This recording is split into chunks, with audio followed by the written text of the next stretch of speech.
یہ روایت جو پڑھی جاتی ہے کہ پیغمبر نے کہا آخری وقت میں کہا چچا جان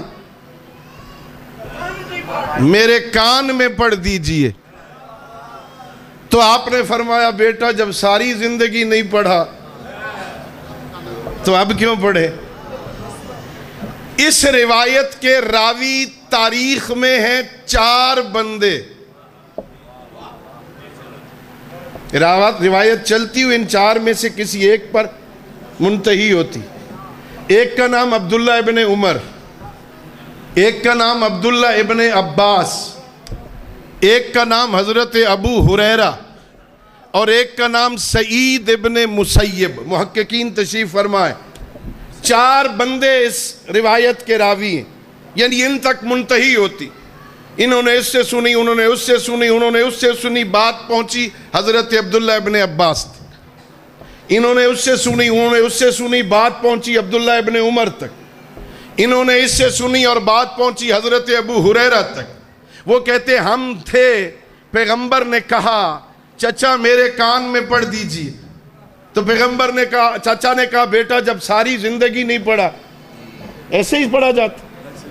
اب سنیے، جس وقت ہجرت سے پہلے مکہ شہر میں حضرت ابو طالب کا انتقال ہو رہا ہے، حضرت عبداللہ ابن عباس کی عمر 2 سال ہے.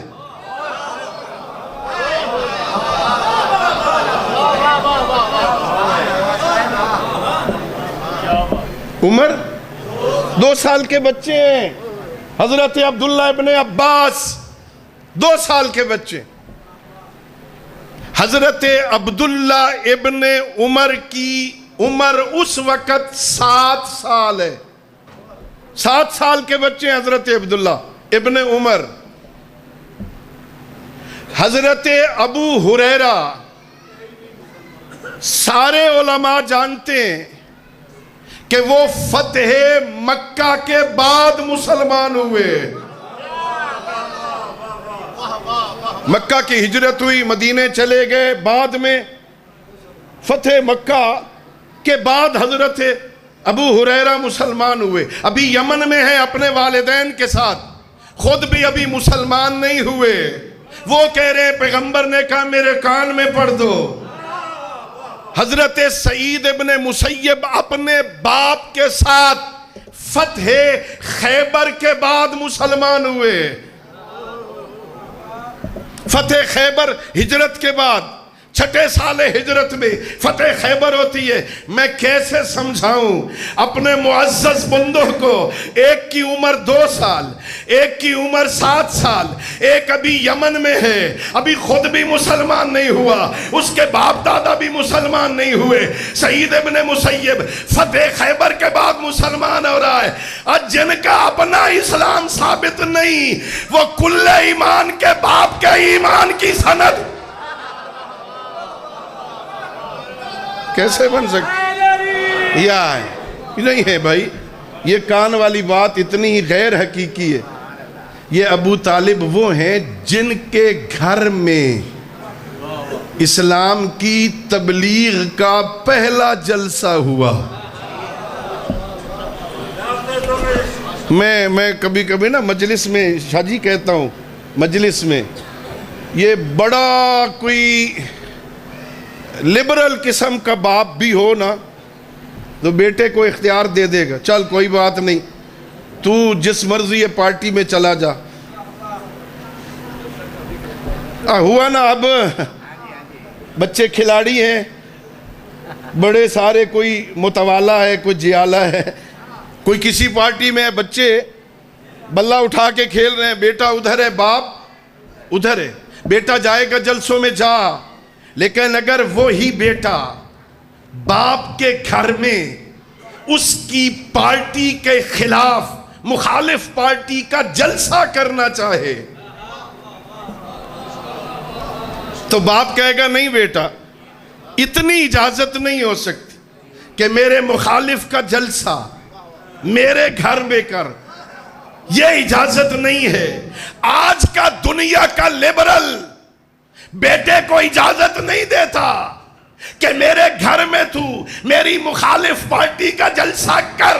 حضرت ابو طالب کے گھر میں جلسہ ہے.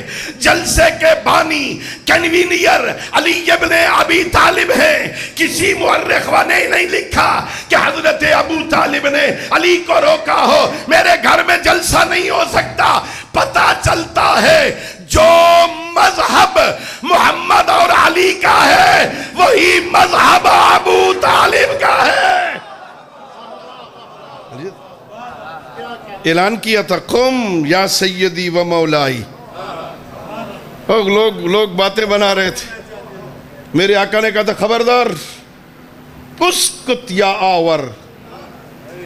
2 دن جس نے شرارت کی تھی نا تیسرے دن اس نے پھر اٹھنے کی کوشش کی تھی. میرے آقا نے کہا تھا اسکت یا آور بیٹھ جا ٹیڑھی آنکھوں والے.